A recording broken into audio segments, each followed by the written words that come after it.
are always streaming live as well on the free Odyssey app, and we are streaming live on YouTube at the Team 980. My good friend Clint Yates, just looking down at the phone to confirm this, he's going to join us coming up at the at 4:30 today, Anthony. And I'm not gonna lie to you, Anthony. Like, we have plenty of Jayden Daniels and Dan Quinn sound and all that kind of stuff to get to. This is a little off the board, and I want to talk about some of the trade deadline stuff a week away. Like, I have a lot of thoughts for today's show. I kind of want to start with the World Series game last night and the idiot fans. We didn't talk about this before the show, but as I sat down here, that's the force that compelled me. You're down for this?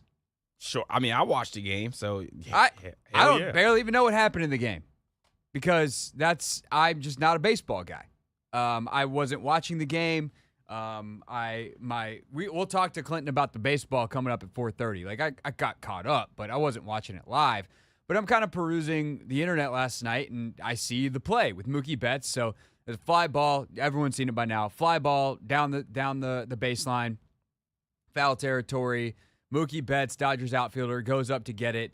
And these two Yahoo fans for the Yankees, and they're big old Yankees fans with their Yankees gear on, and some of the comments afterwards are pretty remarkable. And they literally try to take the ball out of Mookie's glove. Not try to catch the ball. They grab dude's arm and try to, like, rip the ball out. And they get arrested and thrown out of the game. And good. And I would just like to start with that fact, Anthony. Do you know how much World Series tickets are in New York for a Dodgers-Yankees game? They are insane, for one. And for two, I have two friends that went to Syracuse with me, and they took out of their wedding budget to go to one of those games. So, yes, I do know how expensive they are. I'm going to see if I can find it. Let's see. This was game 4 World Series. Yep. 2024.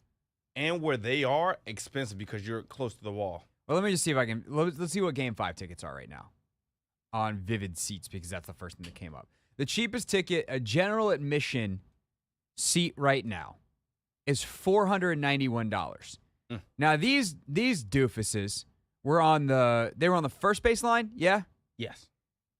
Let's see. Cheapest in section 111 right now in Yankee Stadium for game 5. We'll even go 110. It's a little bit cheaper. Is $939, but that's row 27. Row 5, we're talking $1,200. Okay.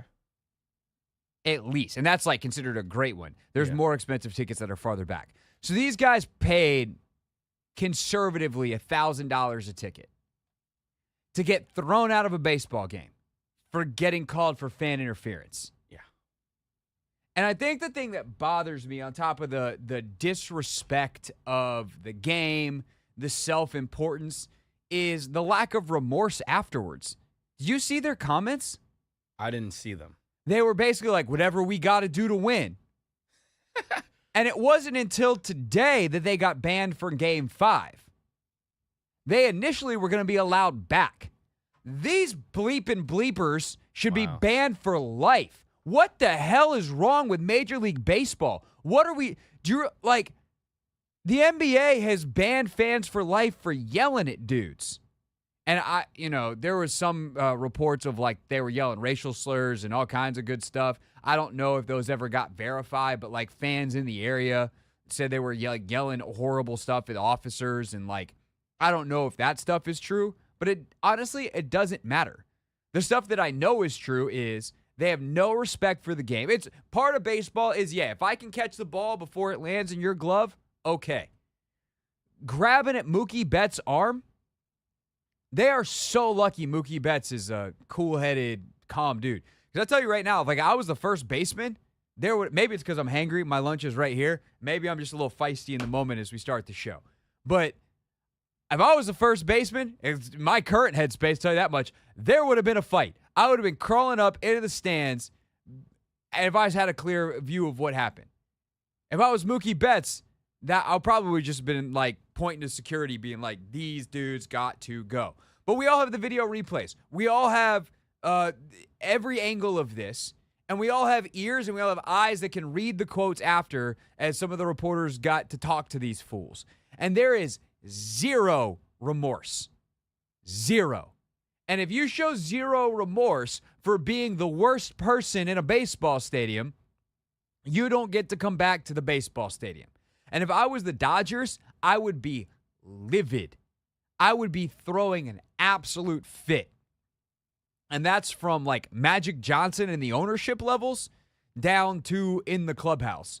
Like, I would say, if this isn't going to get fixed, I would say something that got a lot more attention on this. Because this is ridiculous. We can't have this. These are huge. Yes, they're athletes. Mookie Betts makes an obscene amount of money. Cool. Good for Mookie Betts. He's one of the best players in baseball. Yeah. If you buy a ticket, technically you get to do all kinds of stuff. Do I think that it's reflective positively of people's characters who go to games to just yell horrible things at people?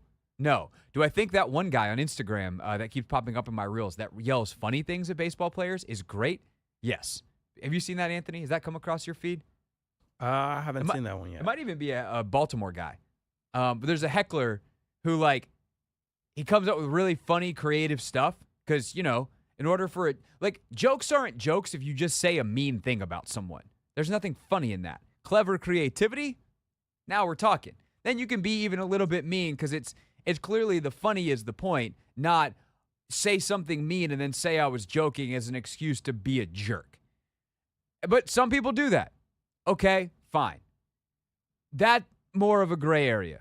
No racial slurs, no slurs of any kind. Like, let's stay away from dead parents. Like, common decency, pretty low bar.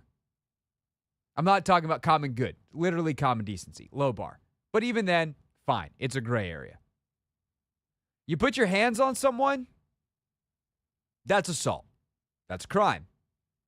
That by definition is what we're talking about here.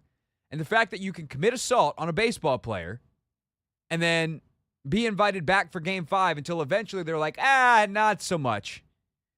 And then you're just like banned for Game 5, not immediately for life. Major League Baseball should have had a statement. When did this incident happen? What inning? Do you remember? Bottom of the first. Okay, that's what I thought. By the top of the second, those fans should have been banned for life. What are we doing? I feel better having gotten that off my chest.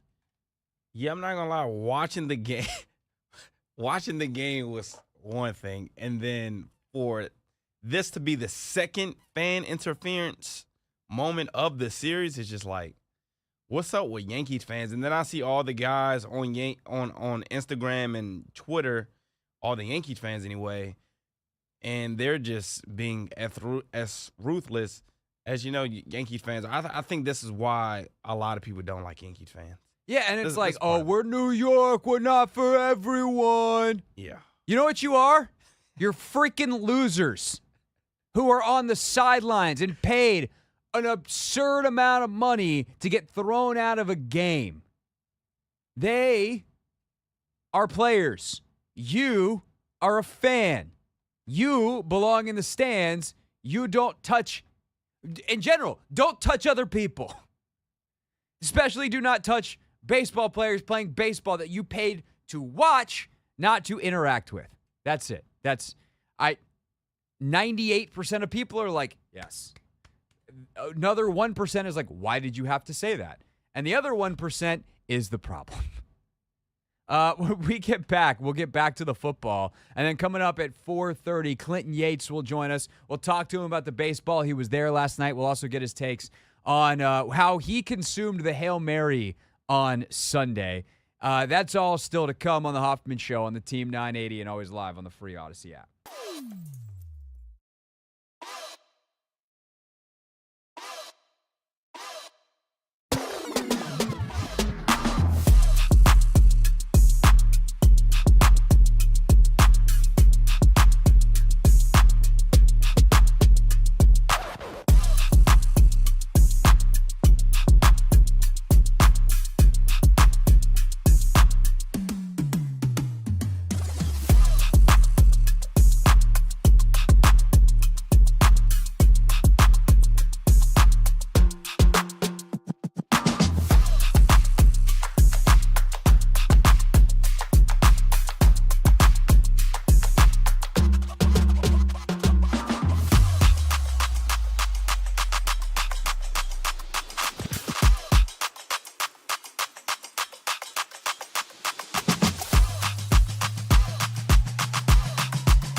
It's Hoffman Show. We're on the Team 980. We're always live as well on the free Odyssey app. Here's how we're setting up the rest of the day.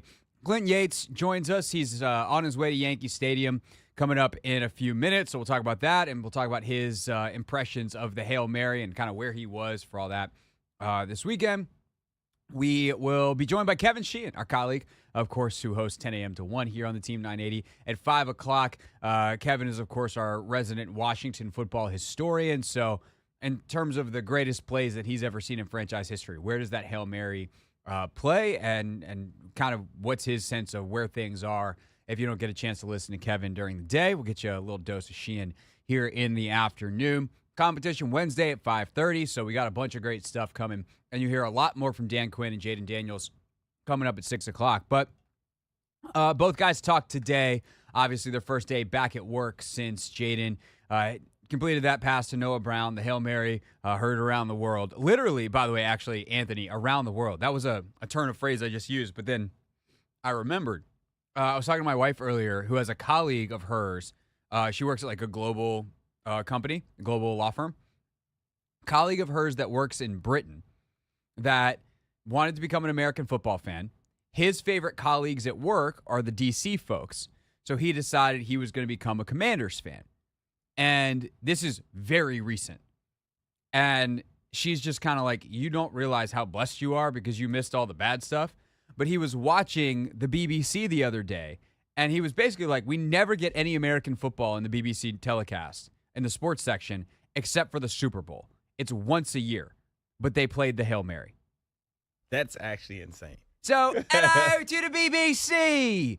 If you'd like a foreign correspondent here on the Washington Commanders, and now I've gone into Australian and ruined it all. Kind of got a little dip there. Just hello to the BBC. Give me a call. I'm happy to do work for the BBC. Report on Hail Marys and miracles and whatever else this team does over the next bunch of weeks. Nice. Yeah, I'm offering my service. Look, I really like London. I just want an excuse to go back. I have to go meet my bosses now. Goodbye. Toodaloo. All right. Back to Jayden Daniels, who was back to work today. Shut up, Anthony. Back to work today for Jayden Daniels, which meant, amongst other things, answering questions from the collected American press out there in Ashburn. And obviously, we almost forget that he was hurt going into that game. Oh, yeah, right. Yeah, he almost didn't play. So how did his body feel coming out of the game, and especially as he's had a couple of days to process here? I'm still intact. I feel good. It's taking it day by day. Shocking that he would be taking it day by day. But what, outside of just the recovery element, what have these last 24, 48 hours been like after that play to end it? I mean, it was pretty normal for me in my life as far as my standpoint. Maybe throughout social media, other stuff that's kind of different. But just how I went about it the next day and yesterday, it was kind of just in the past. I was on to the new week, so that's how I took that approach. Yeah, I mean, his ability to just flatline, stay in the moment. I mean, even in the aftermath, my wife obviously was watching on TV, Anthony, when we were at the game, and Rachel texted me, and she just goes, he's so calm in the post game. And at this point, we've all seen him mic'd up. They released that today, or maybe I would say a lot of us have. Just first thing in my social media feed this morning is the NFL films of Jayden, running around a little bit. I'm like that. Yes, sir. And then he daps up Caleb, says good game, and then he's just that was it. I guess he turned up a little bit more going back into the locker room because he was kind of jumping up and down, like taking it in with the fans, all that kind of stuff. But in the moments where he's talking about it, whether it's the interview with Tracy Wolfson on CBS, whether it is in the postgame presser with us, like he's just so calm. But it's not like he doesn't have perspective, which is what I appreciate about this answer when he's asked about kind of the larger picture and what that play and this season has meant to this area. Yeah, for sure. And I think you could just feel that throughout the stadium. What kind of shook me was when we were in Arizona, how much Washington fans traveled out there. So It's awesome to see just how everybody is happy. That we're out there playing football. We're out there competing, playing hard, and ultimately getting some wins. And we need to continue to have that support in that fan base. And I know they'll show up and show out. And they have, and they continue to do that, and they will, and I think that's what's going to be fun. The Steelers game is going to be interesting from a crowd standpoint because Steelers fans bought tickets in May when the schedule came out. That's a different kind of fan base that is prepared for that moment, and then the moment will come, and there's only so many tickets that are going to be for sale for Commanders fans to scoop up, but it should still be a really good home crowd. The rest of the season, obviously, you're going to have Philly. People have bought tickets, and that's an easy trip. But I still think it's going to be way more Washington, in even those division games where Cowboys fans and Eagles fans have consistently been in Landover. Like, those are going to be pro-Washington crowds, especially like that Cowboys game if the Cowboys continue to stink. There's going to be Cowboys fans that bought tickets in May that are looking to sell them. And Washington fans are going to be the ones buying them. And that's kind of how the ticket market works now is, people might have bought them thinking one thing, but everything goes to the secondary market. And right now, who wants to go to Washington games? Washington fans. And so it's going to be a good, I think, home crowd at FedEx Field or at Northwest Stadium for the rest of the year. As for how Jayden plans to continue to handle this, because it's not like he played and he's done with that rib injury. How's it feeling now, and will there be a time, or how long is the time until he probably doesn't have to deal with it this season? I wish I knew. I wish I could answer that question for you. It's just how I feel daily, how I wake up and how I'm able to move around. And, the organization here has a great plan, so I'm trusting that and following it. And in terms of what that plan is my understanding that it is a lot more about performance than it is pain. Now, if he was like, hey, guys, I don't feel good, they're not going to be like, well, suck it up, dude. No, they're going to be like, hey, we're going to take care of you. But is this a pain tolerance thing or is this a performance thing? From everything I understand, performance, but Jayden was asked directly today. I mean, pain tolerance is always a big thing. So I would say, yeah, that's pretty much what it came down to. So can you throw it, basically it's both, right? It's like, if I throw this football, how much is it going to hurt, and am I okay with that? So it's a function of when you do the thing, can you do it, and the amount of pain that it causes you, are you willing to tolerate it? So it's not just a like, hey, this hurts, or like I'm getting hit and it hurts. It's, can I actually do the job? Because also pain is a signal from your body to stop. And so if you're throwing and you're in pain, you might stop short. And so part of it's like mental tolerance to override that, but part of it is, will your body actually let you? And that's kind of, I think, what he's been dealing with and will continue to deal with for probably the next couple of weeks, as long as he doesn't re-injure it, which, Lord willing, he won't, because I don't think if there was a huge re-injury risk that they would actually be letting him go through with this. Coming up in a little bit more, or coming up a little bit later at 6 o'clock, you'll hear a lot more from Daniels. Answered 20-plus questions today. So we will continue to hear from him on everything from his relationship with the rest of the rookie class and how they're playing this year, as obviously he's about to play Malik Neighbors, his buddy, for a second time. They just played Caleb. We have some more from Jayden on some of the specifics of his performance and how he's been able to do certain things. And then a lot from Dan Quinn as well in terms of injury updates. Brandon Coleman, I'll go ahead and tell you now. Brandon Coleman practiced today. Jayden practiced today. Cornelius Lucas did not. But you'll hear more detail on that from Quinn, as well as the other top storylines in our Pick 6 at 6. Also, don't forget, Kevin Sheehan is going to join us coming up at 5 o'clock. We'll get back into the Hail Mary's place in history. Anthony, have we decided on a name, at least that we're going to use for this show? For the Hail Mary? Yeah, is it the Hail Jayden? Is it the Hail Noah? Is it the Maryland Miracle? That one's been used before for other stuff. That's Terps adjacent. The Hail Jayden from the Book of Noah. Yeah, that's pretty good. We can go biblical on it. Okay. No one will get offended. So that's the Hail Jayden. Where does it? I do love that it's like hail, and that's like their whole thing, right? And obviously it has been for a long time, but their hashtag now, raise hail to the team. has been there forever. So you got that. Which is fun. But anyway, Sheehan's going to join us to help put it in historical perspective. Clinton Yates has some good historical perspective as well. We'll talk to him about that, and he's on his way to Yankee Stadium right now, so we'll talk about the World Series as well. Next is the Hoffman Show on the Team 980 and always live on the free Odyssey app.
It's the Hoffman Show. We're on the Team 980, always live as well on the free Odyssey app. We are streaming live on YouTube as well, at the Team 980.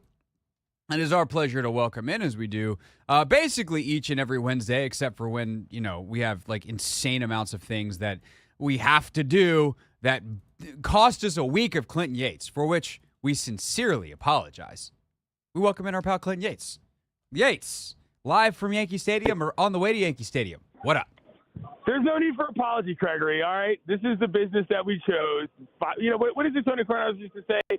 Dalmatians in the firehouse, et cetera, et cetera. It's fine. Things happen. I'm currently standing outside of Gate 4 in the Bronx. I'm looking at a lot of dudes in half zips on their cell phones trying to get their ticket situation straight, and a lot of Yankees fans wearing those goofy jerseys with nameplates on the back, even though the Yankees don't wear nameplates in real life. That's another story. How are you? I am good. I am good. I started the show with the World Series today, which is not something that I thought I would do, especially because I basically didn't watch the game. But you can imagine what did come across my social media timeline, Clinton, and that is the incident in the bottom of the first inning last night with the fans who grab Mookie Betts. They get thrown out. Why did it take until today for them to get banned for Game 5, and why weren't they banned for life by the top of the third? 2 words, Yankee Stadium. I mean, the bottom line is, and I don't want to get too far into this because, it gets to kind of a weird discussion, but you and I, and I'm sure a lot of your listening audience looks at that. That's a problem. That's arguably, felonious to a misdemeanor, and we're just not going to have it. If it happens once, you got to go. This is Yankee Stadium. One of the most famous clips in the history of this ballpark is Reggie Jackson himself, former Yankee, decking a Yankee fan on the field after they rushed the field after a win. Never mind the Jeffrey Mayers of the world. And so I think there's a certain level of Yankee Stadium finds this okay. And that's a little weird. Don't get me wrong. Now, I will say this as well. Mookie was obviously very classy about it, but I was shocked. I've never seen that at a big league ballpark. And let's just say that there are other right fielders and outfielders in the major leagues that would not have handled it with the level of diplomacy that Marcus Lynn Betts did. Tommy Pham is one of them, just to come to mind, that probably would have dragged those dudes out and given them the business, which they deserved, in my opinion. Yeah, I guess the question I would just have is a functional follow-up to that, Clinton, is where's Major League Baseball on this? Why is it the Yankees' decision? Because if I'm Manfred and I'm the commissioner's office, I'm like, no, that's not your call. They did this in a World Series game. They're not allowed back in a Major League Baseball stadium. I don't care if you own it. Well, it's for the same reason that, I don't know, the Dallas Cowboys get to do whatever they want in the NFL without much retribution. I mean, that's a whole other discussion. But I think the Yankees just simply thought, hey, this is part of what we bring to the stadium. Now, listen, it looks much worse because the injury risk, second guy coming in, there's a lot of chalk talk about it. But I think Major League Baseball basically was like, look, we're deferring to the team because that's just what we do. And, if I'm being honest, yes, was the risk super high? Was it a terrible play? Yeah, but I'm not sure that happens again in the same context. And honestly, I think there's a certain part of the Major League that, doesn't have a problem with this being kind of the reputation of this park in the BX, man. It's the Yankees. People get after it, and that's really what they're all about. Not that it's necessarily for me, but it's certainly not anything new in terms of my life. Yeah, I hear you. When they offer absolutely no remorse afterwards, and they're like, yeah, we would do it again. We got to do what we got to do to win. It's like, there's no we here, you clowns. You're fans. You don't play. Sit over there. You're not allowed back. But you're right. Don't love that. Don't get me wrong. But I mean, again, what do you want me to say? This is part of the experience when you're dealing with the pinstripers. And, listen, I'm not going to get all into it, but we know what events have been in this town this week already, Gregory. You know what I'm saying? Civility is not exactly at a premium. No, that is not New York's specialty. That is for sure. All right, back here and on the home front. Clinton, did you see what happened here this weekend? Did you see that? I heard there was something that went down. Yeah, long pass at the end of the game. Where did you take in the Hail Jayden, Hail Noah, whatever we want to call it? Okay, so I was on a plane because Sunday was the travel day between the games. So I was in an airport / on a plane. It was one of those deals where all of a sudden my phone, the number of text messages I got, Gregory, was off the charts. Family members, middle school classmates, Little League teammates who I hadn't heard from in literal decades were hitting me up asking me the exact same question. And I was like, I mean, I saw it, but I was obviously not there and I wasn't in town. That being said, here's the thing about that moment, that it doesn't necessarily matter how it ranks against other moments in Burgundy and Gold history. What it matters is how it ranks among those who are still in the, let's just say, the planting phase of who they are. Like the kids of You were going to say germination, weren't you? I was going to say germination, but I didn't want to get that far into, biology and all that. Yes. What I'm saying is that the kids of the Snyder generation, it matters where it stands with them, not where it stands versus everybody else, because you have to have that spark moment in which you remember. I remember my spark moment. I was at the seat cushion game. That dude, Jerry Glanville, held up that, helmet before the game, and they come out and blitz the Falcons in the playoffs on their way to the Super Bowl. Brett Favre's first game. Sidebar, I was at that game. Like, those are the moments that matter to young fans. I know there's a lot of sort of retribution elements to a lot of the fan base now, but you're going to see what you're going to see. You've seen what you're going to see. To a young fan who, for whatever reason, still wants to believe because their dad is from Sterling or wherever, it just wants this to be a thing, that's the moment that matters, and that's why it was so cool. Football aside. No, I think that's a great point, that it is the kind of moment that will spark a generation of fans that fall in love with Jayden Daniels and will continue to support this team for a long time.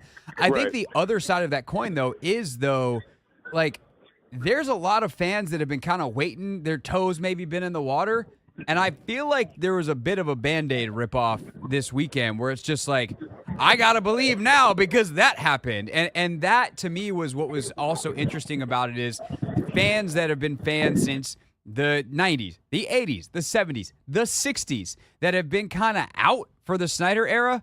Like, this was a moment that broke through in a way that I think took away some of the like, there's still some out there, but a lot of people's final reservations about coming back.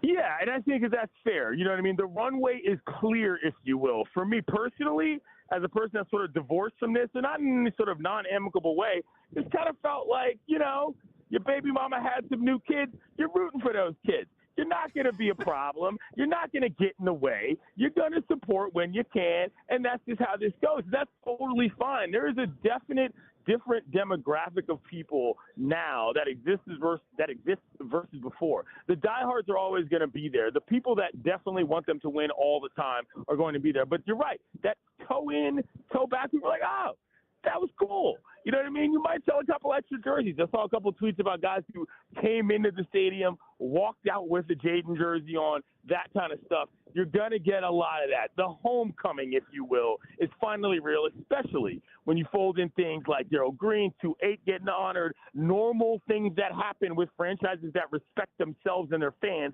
beyond, the greed of the owner. These kinds of normal things are going to build in smaller moments.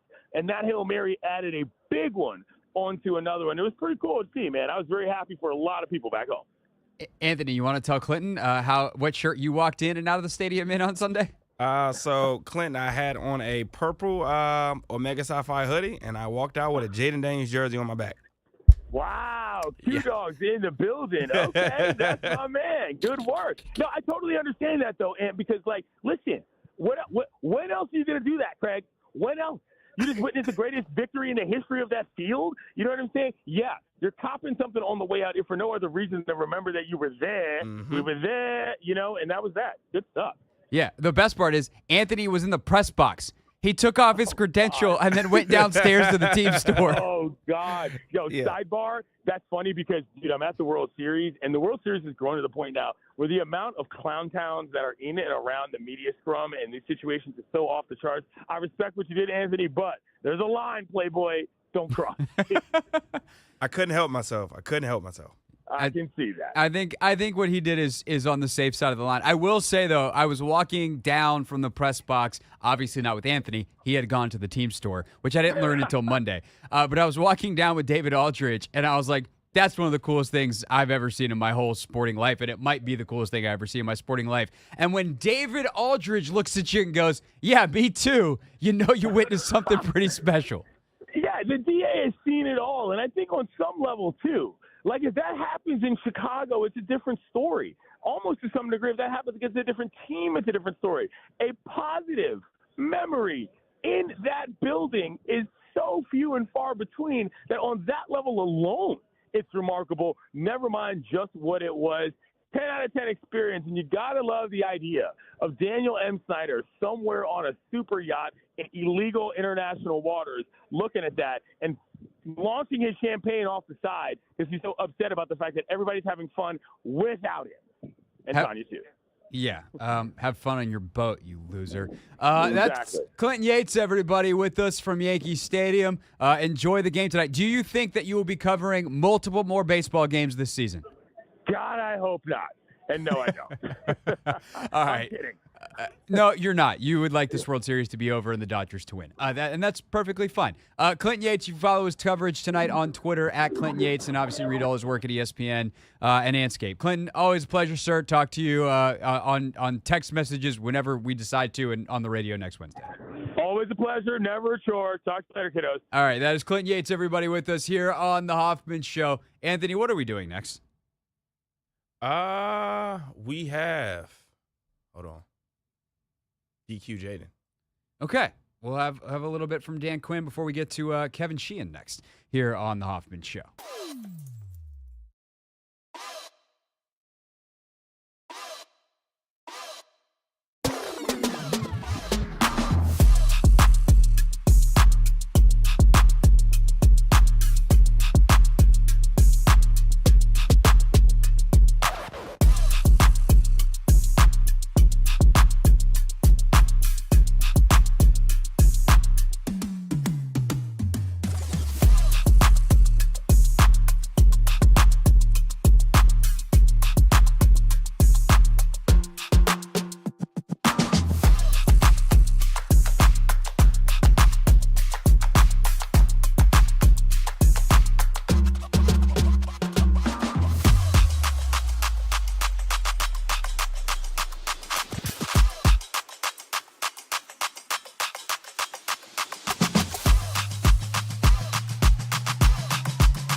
It's the Hoffman Show. We're on the Team 980. We're always live as well on the free Odyssey app. And coming up at 5 o'clock, Kevin Sheehan joins us. So just over 10 minutes from right now, trying to put into context where the Hail Jayden is in the history of the Commanders franchise.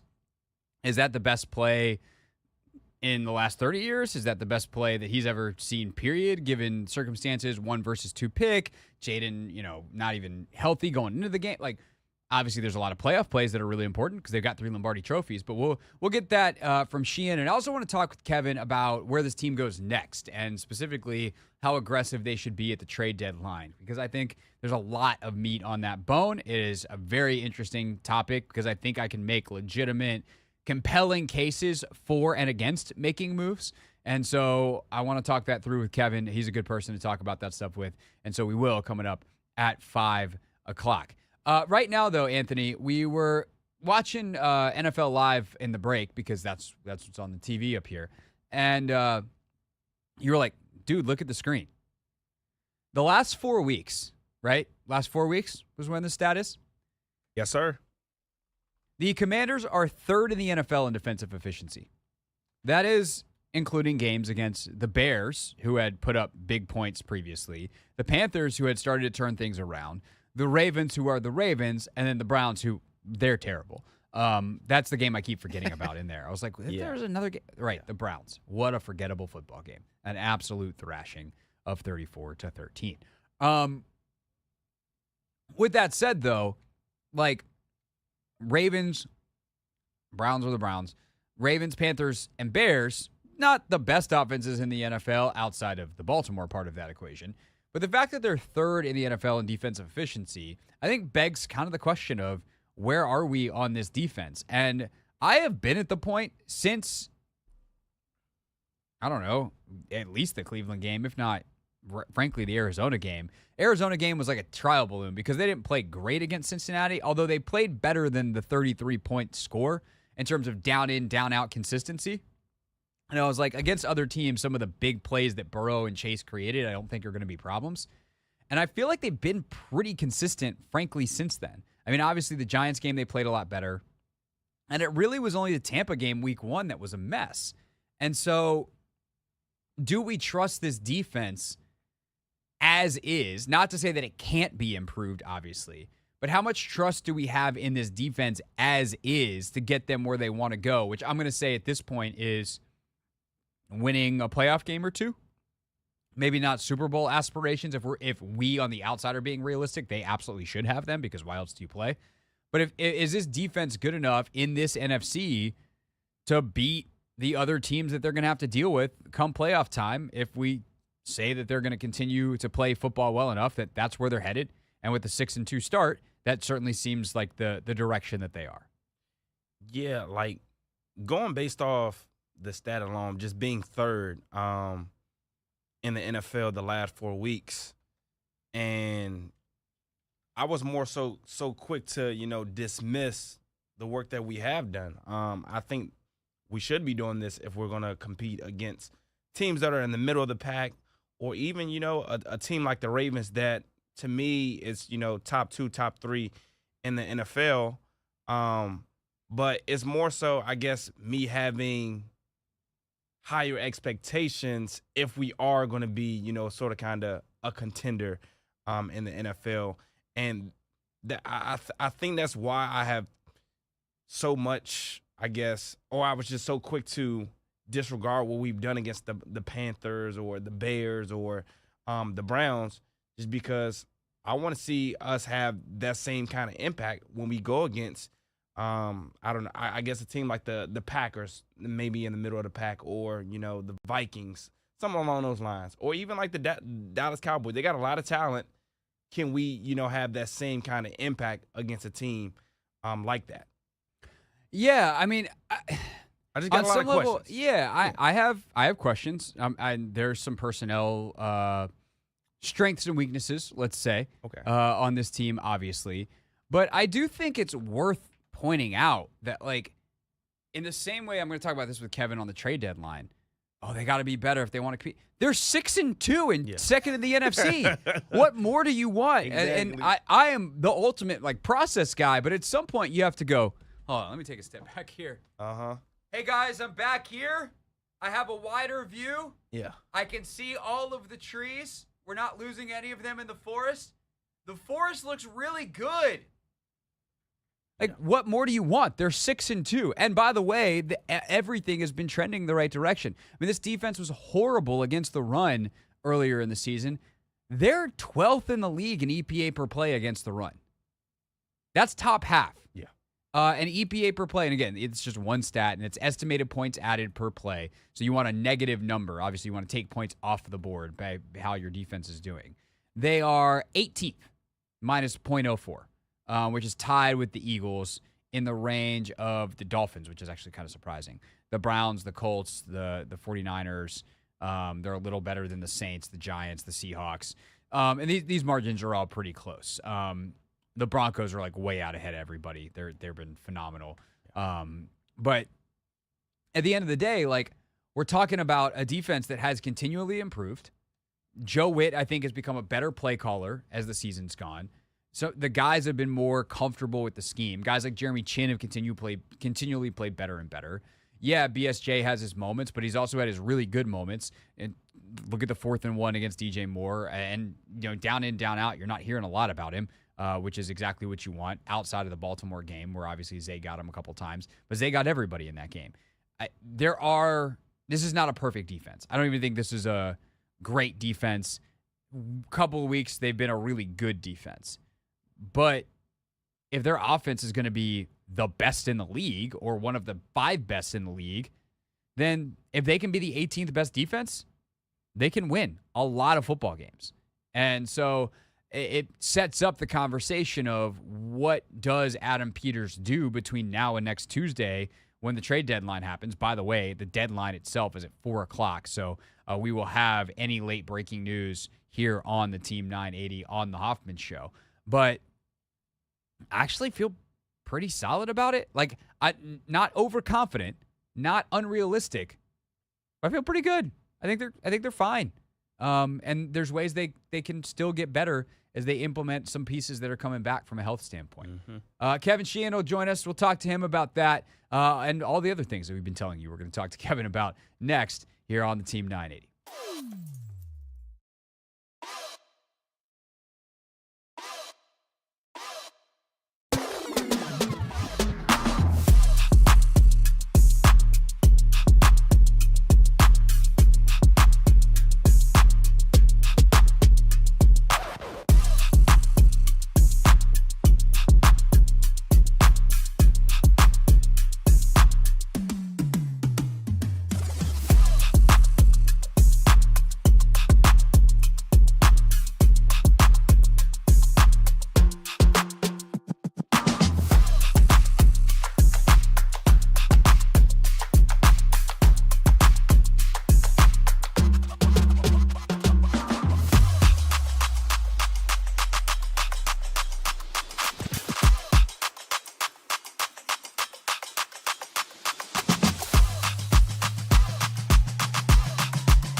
It's the Hoffman Show, hour number 2 here on the Team 980, always live as well on the free Odyssey app. You can also watch us on YouTube at the Team 980. And the way we start hour 2 is the way we start hour 2 every single day with Not My Beat. Today's top story from the perspective of someone who's there. You are looking live. This just in. Not My Beat.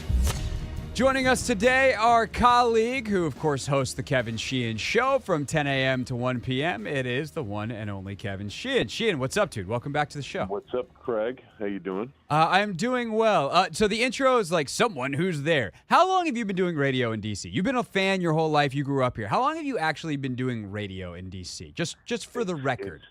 It's 20 years. 20 years now. Is this like, do we have an official date that we should be celebrating Kevin Sheehan's 20 years? No. Actually, it's probably 20 going on 21 because I was like part-time doing updates, the whole thing. So yeah, it's like 21.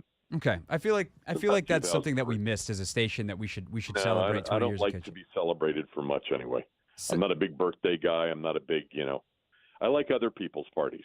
Oh, okay. When's your birthday? I'll come to that. It's in February. And you, Anthony, let's start planning my birthday now. It's the theme this year is a celebration of Kevin Sheehan. Hey, look, say no more. February what? 23rd. Oh my God! Yeah. You and I have the Is same that a birthday. Scorpio? Just missing by a day. Oh, really? Are you day before or day after? I am the day after. Okay. Just a different year. Just a different year. By like 2, it's fine. But we're both fish. I think it's a Pisces thing. I think, that's as far as my astrology knowledge goes as well. Anthony, what?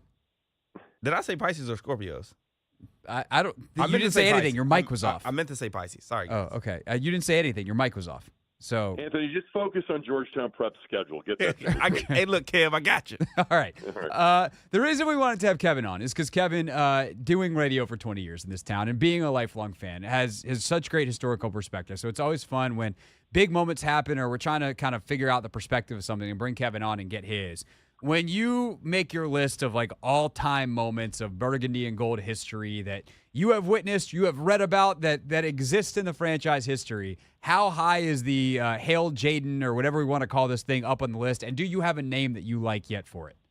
I don't have a name that I like yet for it, and I haven't heard a lot of the names. But it is without question the number one game-ending play in franchise history. In terms of a true walk-off, it's not going to match the Riggins 4th and 1 run in Super Bowl 17. That's the number one play in franchise history. It's not going to, be where Dexter and Darryl Grant, picked off Gary Hogaboom, ran it into the end zone for a touchdown to clinch that appearance in Super Bowl 17. It's not Darryl Green's punt return at Soldier Field in the playoffs to win a game. But there aren't a lot of walk-off moments, period, in franchise history. That one is probably number one. The only other one, Craig, and you got to be a certain age to remember this one, but Ken Houston, one of the greatest players in franchise history and one of the greatest safeties in the history of the league, tackled Walt Garrison at the 1-inch line, literally on the final play of the game, in a Monday night game against the Cowboys back in 1973 to preserve a 14-7 win. That, in terms of walk-off plays, that's probably the one that you'd comp it to. Was there a Jacksonville Mark Brunell to Santana Moss overtime situation? I feel like redoing some research this week, that was the other one that kind of came up. Yeah, there's a couple of walk-offs in overtime. I mean, Gary Clark caught a pass in overtime to beat the Vikings. It was a quick hitch that he turned into, like a 50-plus yard touchdown to win 44-38. It was a great game. There were a bunch of missed extra points in the game by Washington's kicker. But the Moss was during, not a good season, 2006. But I think Santana Moss's two catches from Mark Brunell to beat the Cowboys on Monday Night Football, the Monday Night Miracle in 2005, certainly are two of the most memorable plays, and it's one of the most memorable endings. It just wasn't a walk-off. Right, and those plays go down in top 10 all-time moments because of the opponent. Kind of set up Santana's career here is the Cowboy Killer, the whole deal. In terms of how the fan base has reacted, and not even so much as people calling the show, like we're getting obviously a lot of calls here. You've taken a lot of calls on your show about people's reaction in the moment. I'm curious, like, what your text threads are like. Like, for someone who's been a fan for a long time and has so many friends who are fans, like, what are those group texts like between you and your buddies that have been in the darkness for 30 years that all of a sudden are seeing light? Well, it's an interesting question. I would say that, and this gets us into a topic that, I don't even want to address right now because we're in the middle of a lot of fun. But there are still, and I think I have a decent finger on the pulse of this thing, especially for, an age group, call it 45 and older, maybe 40 and older.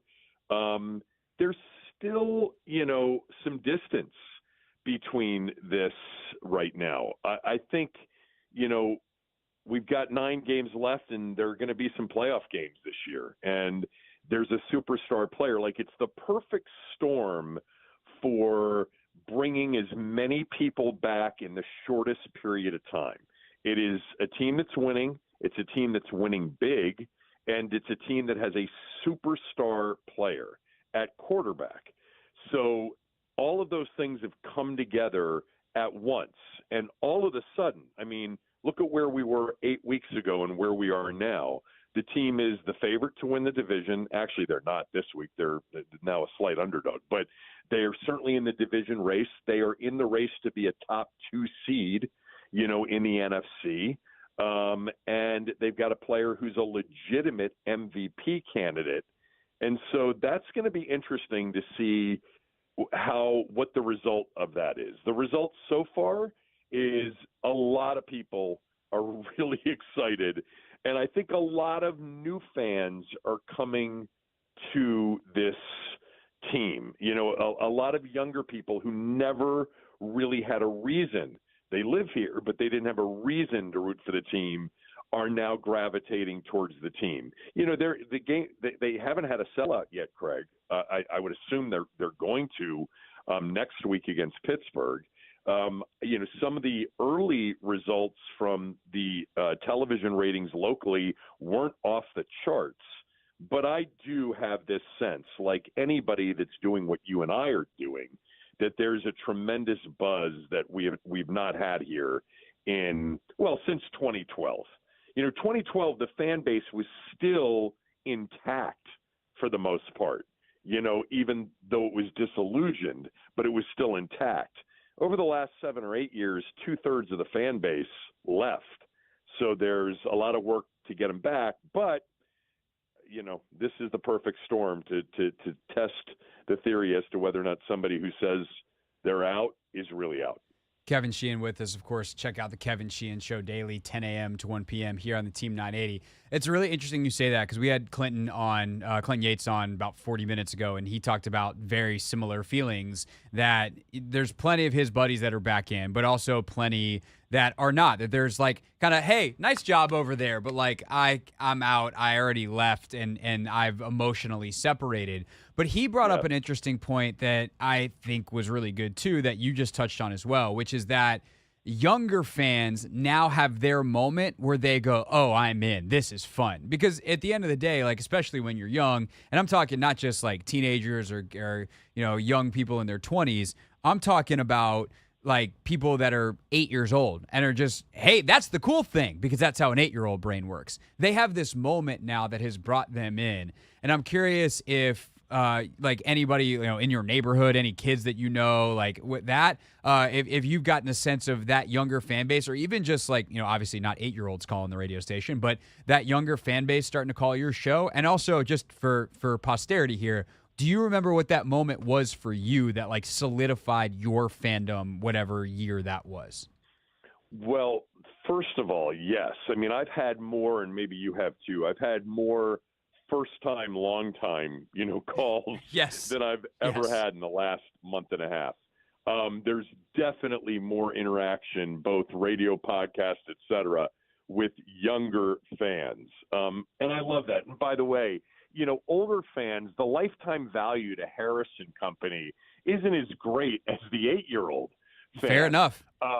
So there's just a business answer there that says, look, this, all due respect to Sheehan and all of his friends, and Clinton Yates and all of his friends, but they don't have the same value to me over the course of the next 50 years, and whomever, ends up taking the team after I pass on, that this younger, group does. Now, there's a whole other argument to be made about, who's got the most disposable income and who's the most valuable right now in terms of a fan. But beyond that, in terms of, for me, the first team I can remember, and my father was a massive fan. We actually had season tickets, and it was the George Allen's first team in 1971. And so that was a team that went to the playoffs. It was a team that just captured this city. And I consider that to be the beginning of what the Redskins really became to this town. I know that there are older people who will say, oh, no, the 60s with Sonny Jurgensen and Charlie Taylor and Jerry Smith and Bobby Mitchell, but they didn't win. They were bad teams. They were apparently fun teams to watch because they scored a lot of points. But George Allen brought a winning tradition to the city, and really, I think the city fell in love with the team at that moment. And Craig, some history with that year, that's the year the Senators left. So there was no baseball. That was the last year of Major League Baseball. They left. Bob Short was the owner. He took the team to Texas.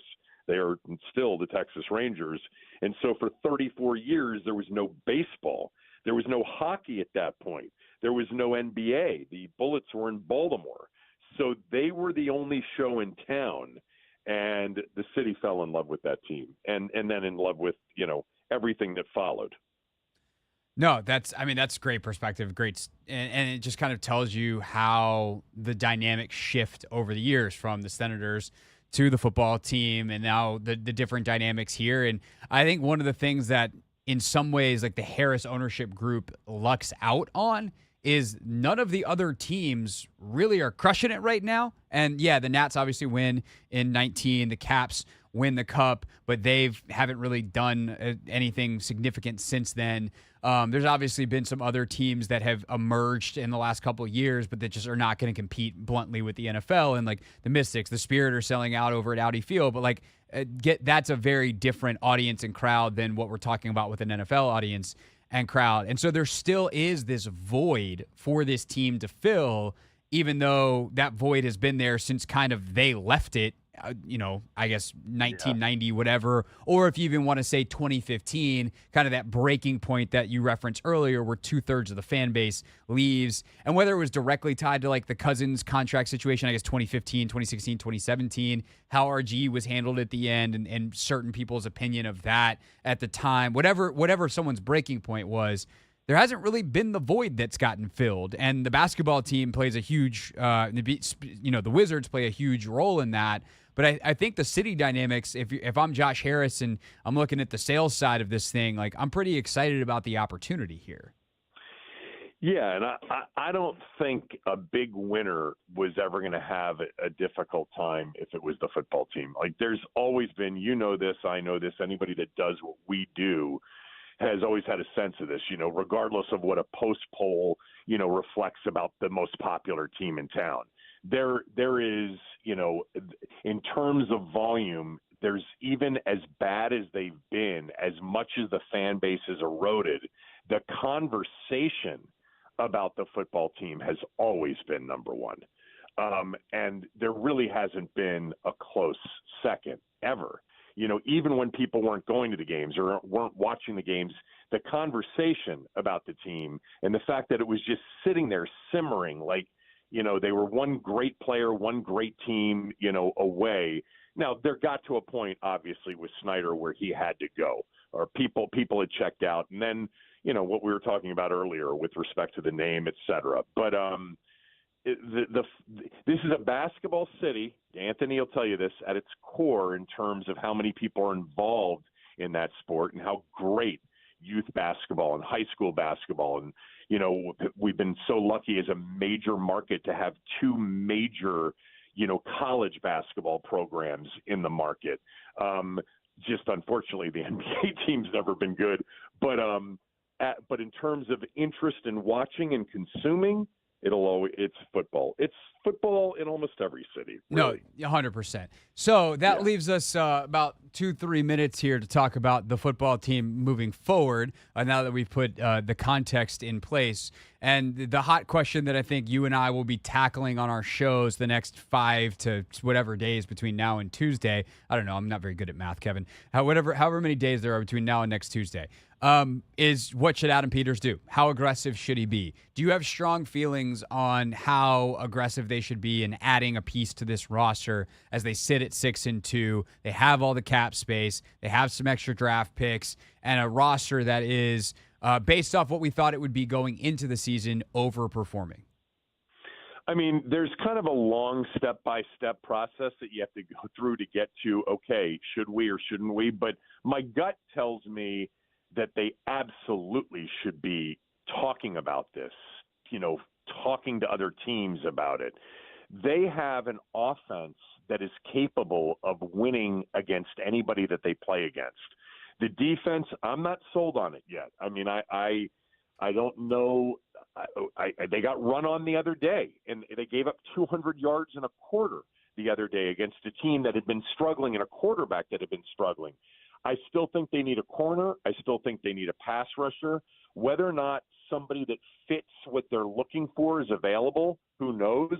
But if somebody is, and it's not a rental, because I don't think they're the Rams of 21 where they, the Rams added Von Miller and that ended up being a massive ad. They win a Super Bowl, but it was a rental. I don't think they're in that position, but an average defense with their current offense means that they're a legitimate NFC championship contender at the very least. And so, I don't think you let these moments just get away. I don't think you chalk up these moments to it doesn't matter because it's a building block year. They're not guaranteed in the future.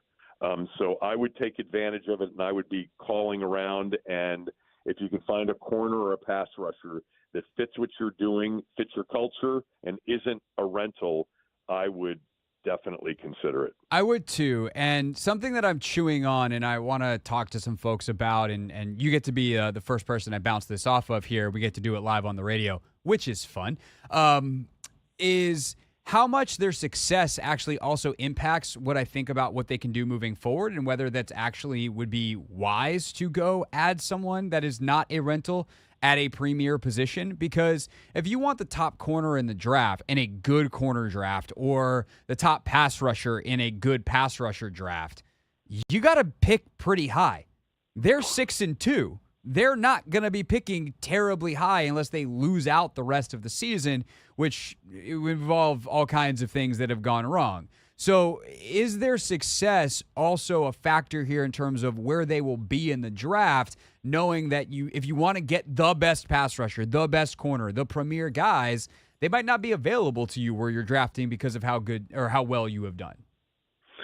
The answer is yes. You could also flip it around to free agency and say their success may be more attractive for some of the top free agents when they get to free agency. But for me, it's like, why not give up I actually don't get hung up on the cost for a really good player. Let's just say a Denzel Ward, as an example, was available, and he's under contract for a couple of years beyond this year. I would not get hung up about a third rounder or a conditional third rounder.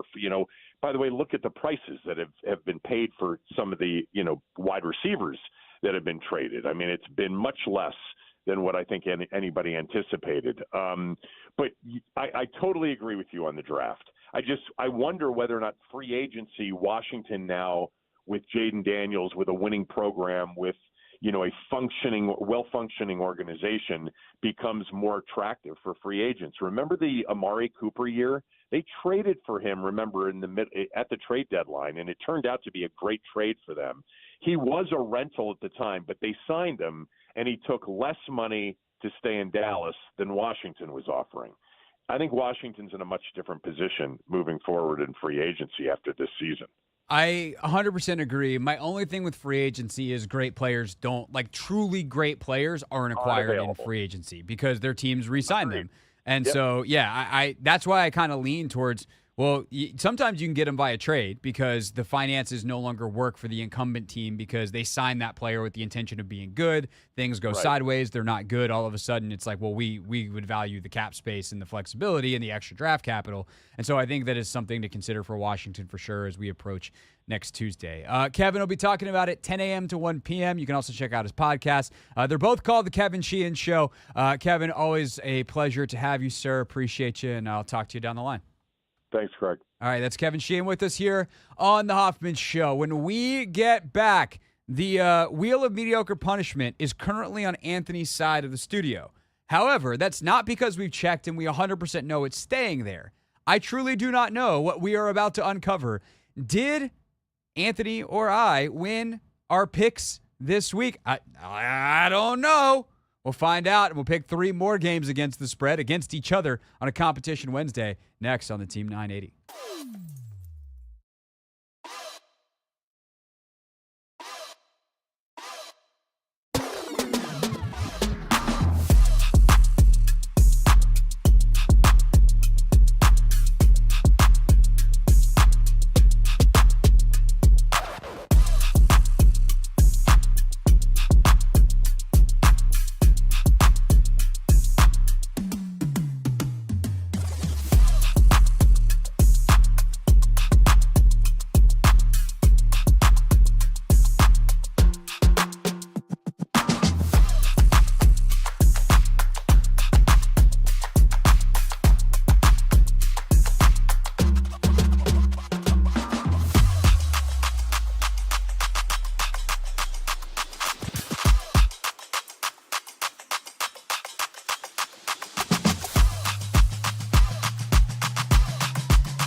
It's the Hoffman Show. We're on the Team 980, always live as well on the free Odyssey app.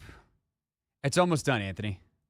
You made a really great edit in the break. An hour, or actually not even, 45 minutes from right now, the debut of the 2024 Dave Johnson intro. It's almost done. Let's get it, baby. I am furiously in the edit suite, putting on the final touches, moving around some of the highlights, had to do a deep dive. I couldn't find the voiceover. That was fun, but I found it. Felt like a genius. But it's almost ready. And I'm excited about it.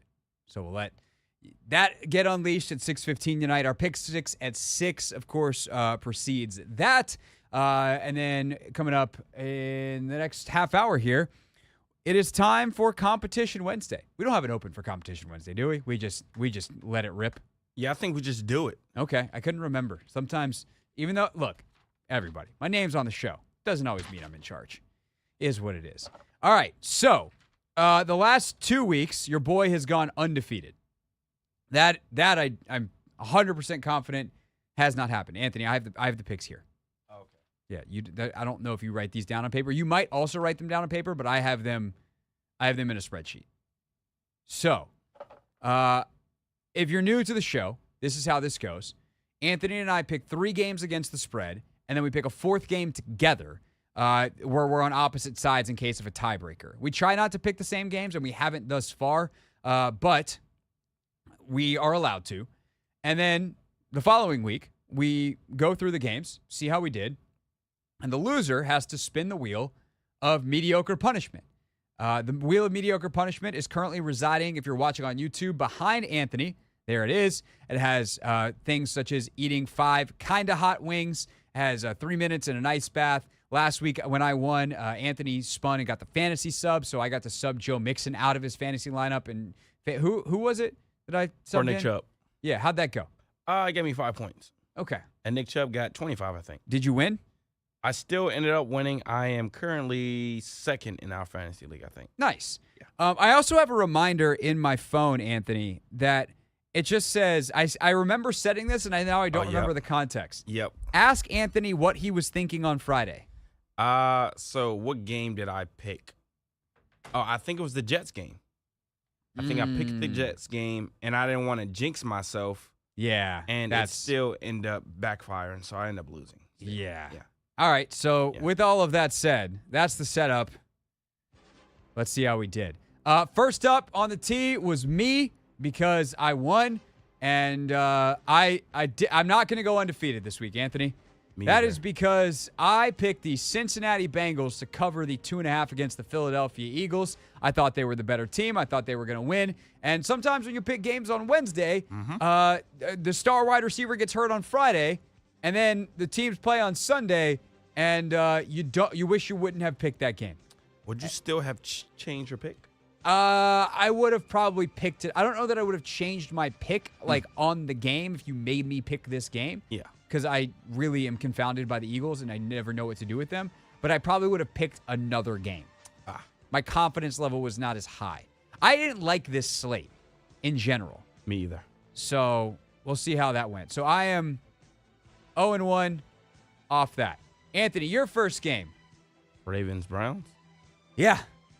The Ravens were a -9 favorite. 9-point favorite in this game.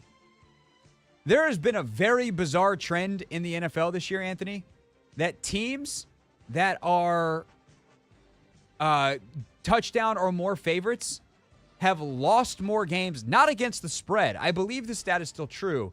They have lost more games outright. Oh, wow. This season than they have covered. So add this one to the list. You're 0-1, buddy. Yeah. Not good. No, it was not. This one's slightly better for your boy. The Atlanta Falcons were 2.5-point favorites over Tampa. And despite Baker Mayfield's best effort throwing the ball 11 times and 3 touchdowns, he also threw 2 picks. And the final score was Atlanta more, Tampa less. What was the final score? I think it was a 5-point margin by the end. Wasn't it 31-26? Yeah, that's, I believe, correct. 31. Oh, it would probably help if I was on the right week on the old schedule. Week 8, Falcons, 31-26. That is a 5-point margin of victory, which is good enough to cover the 2.5. Yeah. The more and more I think about it, I think I lost. I don't remember my second game. Your next game was the Jets game. You got this at -7. Jets 7-point favorites over the Patriots. Anthony, you not only picked 2 big favorites that didn't cover, you picked 2 favorites that were touchdown plus favorites that lost outright. Yeah, this goes back to the stat you were referencing. Yeah. At first. Yeah. Not good. Not great, Bob. Not great. Oh my gosh, I'm over 2. Craig, please lose your next one. I did not. I had the Buffalo Bills -3. They beat the pants off of the Seattle Seahawks, tied those pants around the Seahawks' head like a blindfold, and then proverbially pushed them off a bridge. The -3, it was covered. That's 2-1 for me. Anthony, your final game was Green Bay at Jacksonville. This was a Green Bay -4 spread. The Packers won by 3. That's an 0-3 week for you, sir. Oh my God, I'm doing terrible against the spread. My This goodness. is why you don't gamble. Yes, this is the reason. We are. No wonder we have no current sportsbook endorsements. Gamble. No, do not do that. That's actually, I think I can get legal hot water there. Gamble. If you choose to gamble, gamble responsibly. I think I'm covered there. Yep. Okay. By the way, I need to finish. Did that and that and that, and then He went there and there. That's a nice job by him. The tiebreaker, by the way, Anthony, had it gotten there, you would have won that. So you can take some solace. No? Anthony, where'd you go? Oh, you're way back there. You were hiding. I couldn't see you behind the shelf. I just had to move the wheel a little closer. What was the last game? The last game was the Sunday night game. It was the Dallas-San Francisco game, which was a +4 Dallas for me. They lost by 6. So you got that going for you, which is nice. I'm terrible. At this particular thing, you have not been doing so good of late. You remember those 2 weeks you won and ran your mouth a lot? Oh, my gosh. Yeah. Karma. I feel like a Bears fan. Yeah. That's what's going on. Okay, so that means, Anthony, it is time for you to spin the wheel of mediocre punishment. All right, let's get to it. As a reminder, we have an ice bath. We have 100 push-ups, which you have to do immediately. You have extra hot wings, which actually aren't supposed to say extra hot. You have to buy the other person lunch. Anthony and I are going to pay off our ice bath bet that we both owe the show one, I believe, next Wednesday. Let's spin that wheel and find out if Anthony's going to buy me lunch after.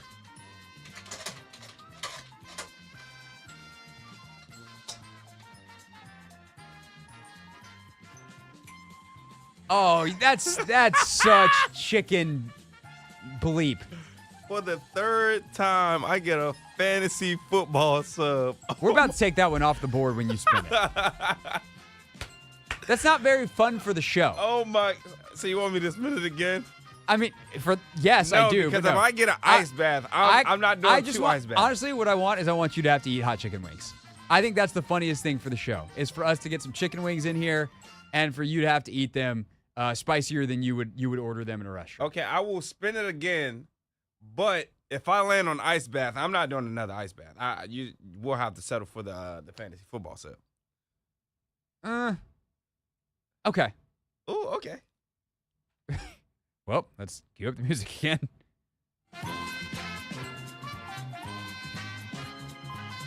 Big money, big money, big money, big money, big money.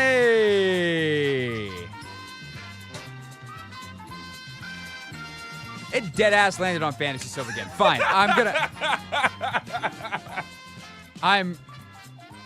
might get nasty this week. I might put someone who's on a bye in your lineup. Oh, Is that even against the rules? I feel like we said we can't do that. You can put anybody. I think all the people on my team are very serviceable. So. All right. I'm gonna make another sub in Anthony's fantasy lineup. That's annoying. I tried. I'm sorry. All of our listeners who wanted to see Anthony eat hot, spicy chicken wings or do 100 push-ups or anything that's entertaining for the purposes of the show. Yeah. Instead, it's the thing that happens behind the scenes where I just go, hey, by the way, I subbed out Joe Mixon for Nick Chubb. Idiot. We're thinking, here's what we're going to do with this information. We're going to take fantasy subs coming off the board. All right, we got to add next week. Something else. So we need a new mediocre punishment. Again, it's supposed to be mediocre. It's not supposed to be harsh. It's supposed to be mediocre. It should be maybe slightly painful at best, but mostly funny. Okay. That's what we're going for. We'll take your suggestions on Twitter at Craig Hoffman. You can hit me on Instagram at Hoffman.sports. You can also send us an email. Just go to HoffmanShow.com. All right, when we get back, we pick our next slate of games, and Anthony's going to try to pick some of them actually correct this week.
It's the Competition Wednesday here on the Hoffman Show. Team 980, always live as well on the free Odyssey app.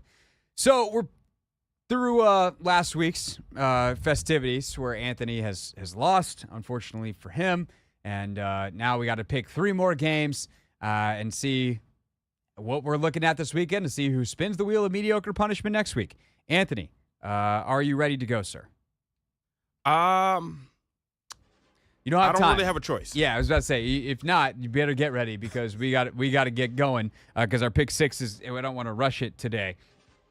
And we got Dave at 6:15, who's texting me, by the way, so we got to make sure we got Dave here in a second. So I'm going to go ahead and make my first pick, and I'm going to break one of my own rules, but it's because it's the weirdest line of the weekend, and I get to pick against my favorite team to pick against, and even though Vegas is begging you to be on the other side of this, I don't care.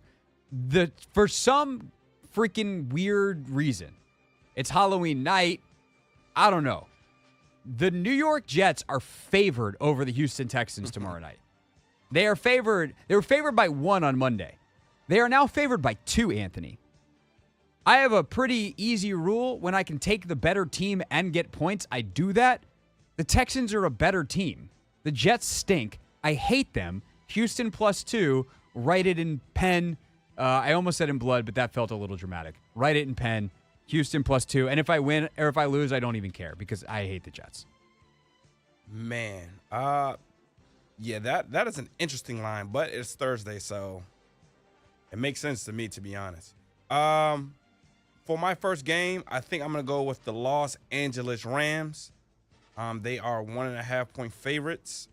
And having Puka, Cooper, and Kyron, I think I have a pretty good chance to get that dub. I thought about this game, but ultimately, like, if Seattle can get DK back, which we don't know yet as of right now, I think that could be a close game. It's at Seattle. Divisional games are weird.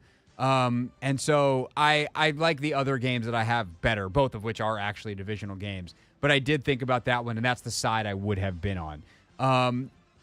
I'm just going to go on the big favorite or against the big favorite rule for my next one because picking the Carolina Panthers seems like a moronic thing to do.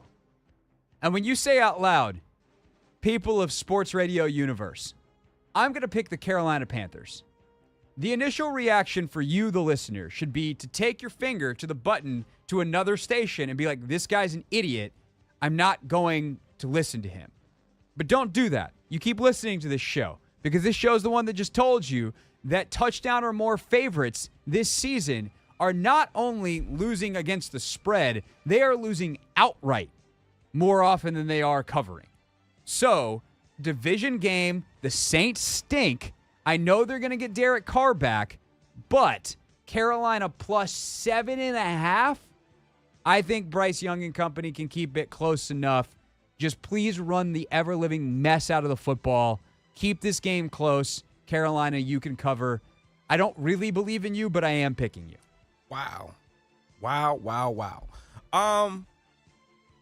For my next pick.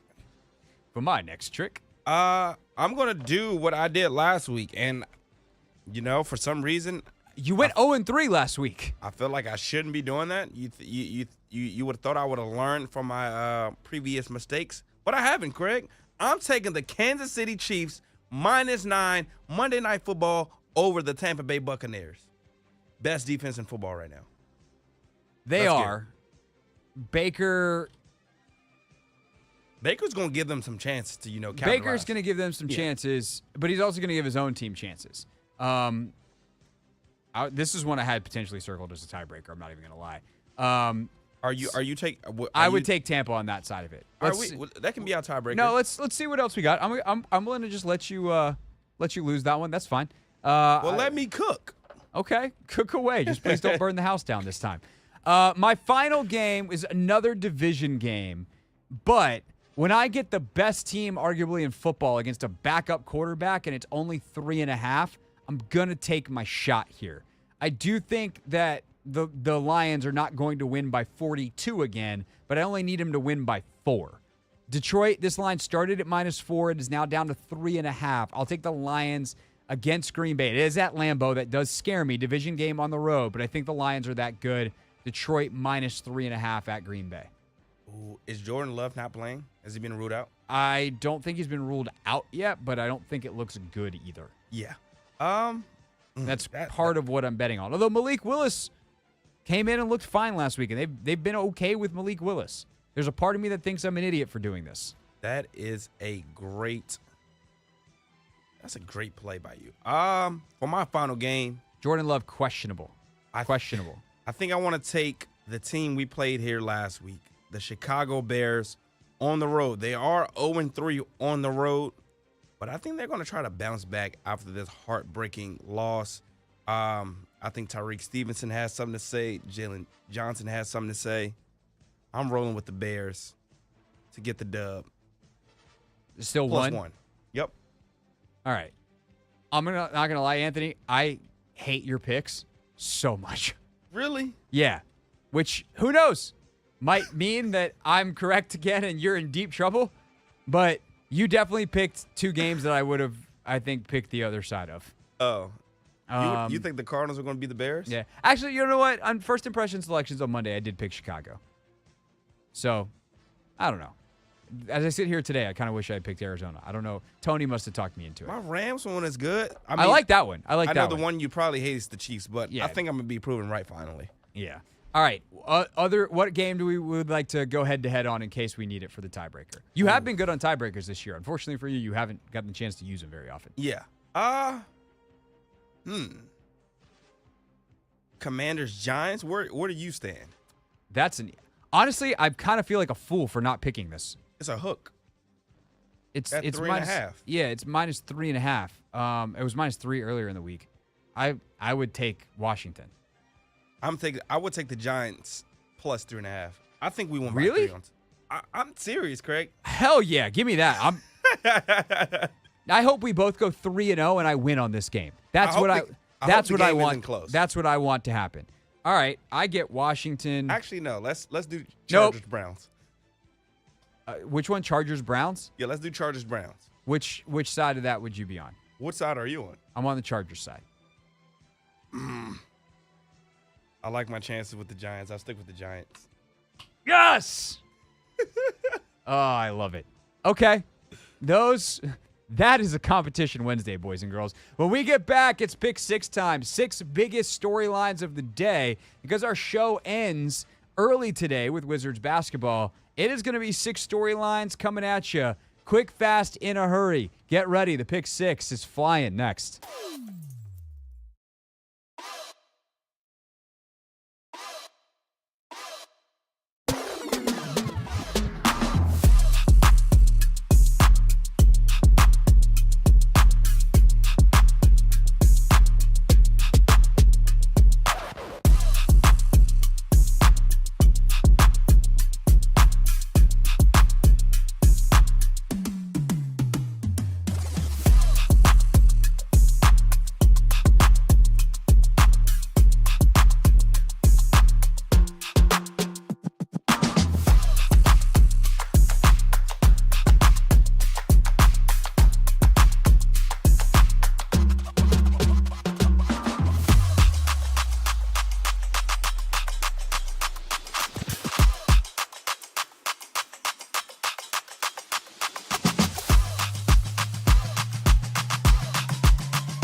It's the Hoffman Show on the Team 980, always live as well on the free Odyssey app, streaming live on YouTube at the Team 980. And we got no time to waste because Dave Johnson's going to join us coming up in about 15 minutes. But right now, it is time for the biggest Commanders headlines of the day. The 6 biggest Commander storylines. It is caught! Delivered at 6 o'clock sharp. It's the Pick 6 at 6. We set out to find a leader, someone who could take this franchise to the next level, build an elite team that consistently competes for championships.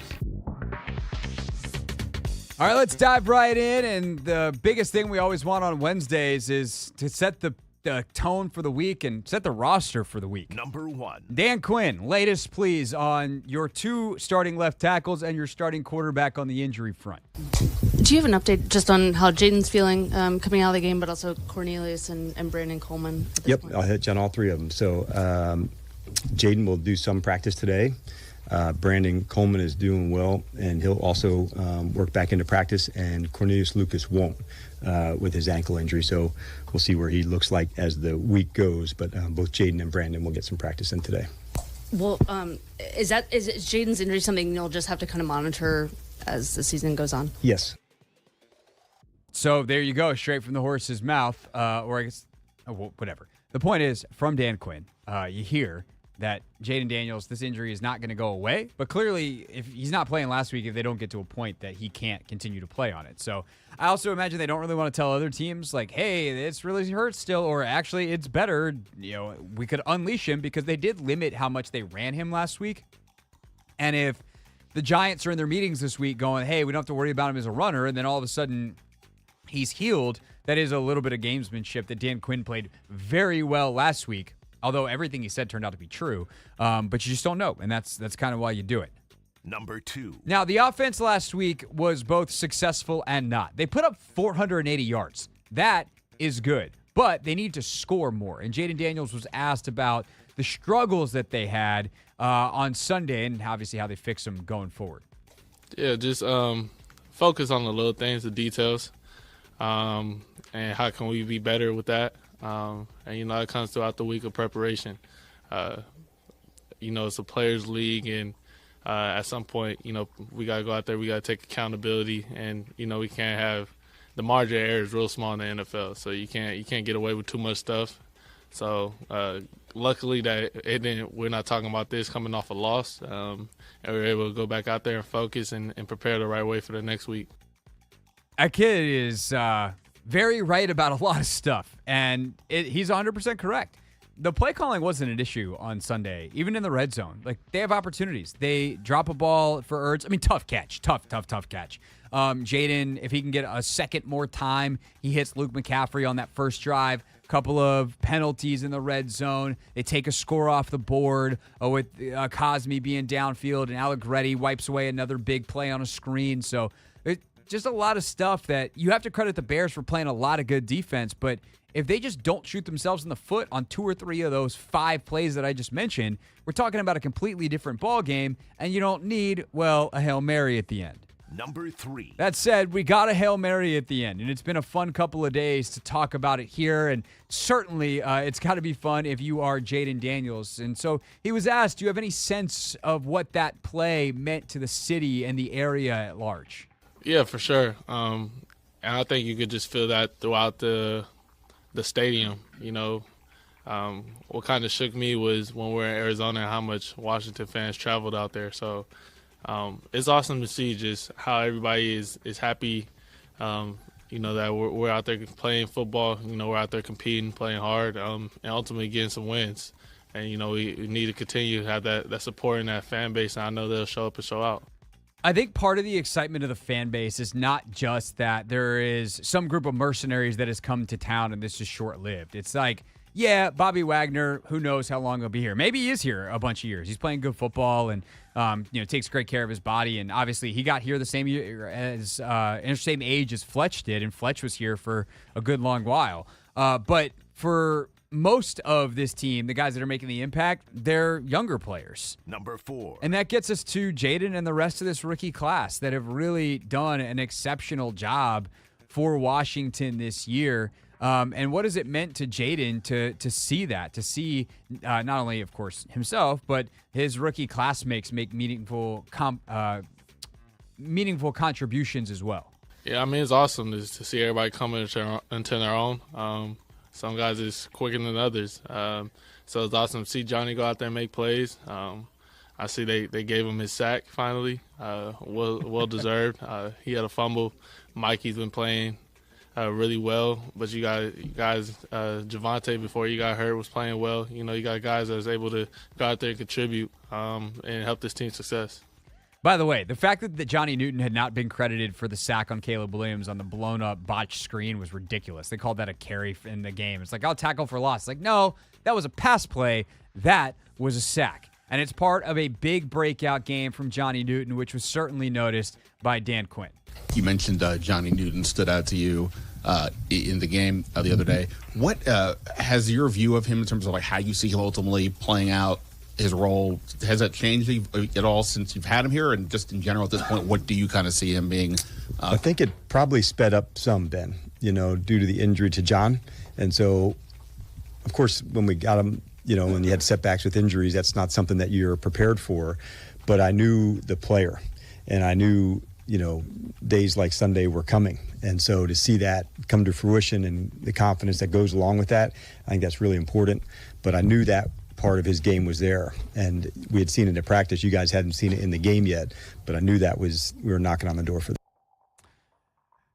Dan Quinn there on Johnny Newton. Two forward-looking things to wrap up our pick six here. Number 5. First and foremost, big old date coming Tuesday. The NFL's trade deadline is Tuesday at 4 o'clock, and Dan Quinn today was asked about his team and where they sit ahead of that, as teams like the Ravens and others are starting to make moves. NFL trade deadline is next week. There's been a lot of trades already this year. As a head coach, in your experience, how do you evaluate kind of your roster and try to figure out when to make a move, not make a move? Take me kind of through that process. Yeah, and fortunately for me, that's Adam, and we talk about the team every day. And we'll be after practice going through the injury report and the game of what's next. So at this time of year, lots of phone calls are made. I don't know how many deals are made, but it's increased for sure over the last, 5 or 6 years, and especially with the trade deadline moved back just a bit. I think that's added a little bit to it, but Adam's really the one that keeps me up to date and up to speed on. So we'll see if Peter says anything anywhere in any of the interviews that he does over the next week. Likely not. He's pretty tight-lipped about everything, and Washington certainly is going to be sniffing around, but no matter what they do, they just got to keep their head on straight. Number 6. And this is a team that is currently 6-2. They are currently the number 2 seed in the NFC. So how does Dan Quinn ensure that team doesn't get too high amidst all of the hoopla, especially considering the emotional nature of the win on Sunday? Hi, Dan. You mentioned all the stuff, handling all the stuff. With that stuff comes the success, the limelight with all this winning. How do you want your team, your players to embrace that success element? Well, I think you've heard me say the word before, but it's poise, of knowing that there's, with confidence comes like you put the work in and you're confident to go play, but you have to have poise. And that's what you want, to make sure that like all the moments happen because of the work that you put in, not just because they happen. And so I think that's what poise and confidence do, knowing that like we're able to do some things because of the work you put in, and that generates confidence to go play well. And so if you do that over and over again, then you start to, create an identity and have confidence. And this team has a lot of humility as well. And that also, I think, is a big piece of staying in the moment and going to the next thing. And stuff can be lots of stuff. It's on the field, it's off the field. And just staying with a lot of poise, I think, is a big piece of that. Poise is a great word. And then the other thing that Dan has talked about, and Jayden talked about this today when he's asked about it as well, is their routines. Like, they are creatures of habit in a great, great way. They'll just continue to do the same things. Hey, what we're doing is working, so let's do it again and again and again and again. And hopefully that leads to more and more winning starting Sunday in New York. That's our pick 6. When we get back, Dave Johnson joins us to talk Wizards Hawks here on a Wiz Game Day. Joins us from the broadcast booth at Capital One Arena. But first, let's get an update from the latest in the world of women's sports presented by Wawa. Gotta have a Wawa.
It's the Hoffman Show. We're on the Team 980. We're always live as well on the free Odyssey app, and it's a Wizards game day. And Anthony, let's go ahead and bring Dave up here.